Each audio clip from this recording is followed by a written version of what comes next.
Even though it's not a Hammer production, Christopher Lee and Peter Cushing both play the major roles in Horror-Express. Christopher Lee plays Alexander Saxton, a scientist who has discovered the missing link encased in ice. As he is trying to transport it back to England, we find that there must be something more to this fossil than just prehistoric man. Where there is God,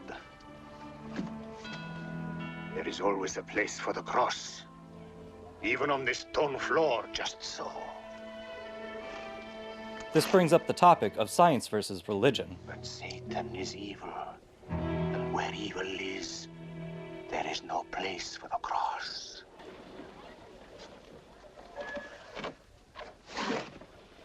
This film doesn't make a convincing argument for either side. Our scientists constantly rattle off made-up facts and theories. Learning and memory are engraved on the normal brain, leaving a wrinkled surface. This brain has been drained. The memory has been removed, like chalk erased from a blackboard. The religious representation is more or less a caricature of Rasputin, who teeters between Catholicism and Satanism. Reminiscent to spaghetti westerns, this was filmed mostly without sound so it could be dubbed later in both English and Spanish. Supposedly, Olive Gregg, who also did ADR for Hammer films, voiced all the female roles for the English release.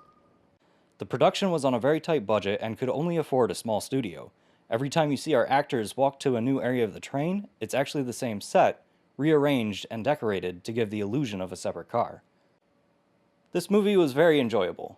It had a lot of interesting characters, the Hammer-style effects were great, and the idea behind the monster was very original. I would definitely suggest this movie to anyone who likes Hammer films.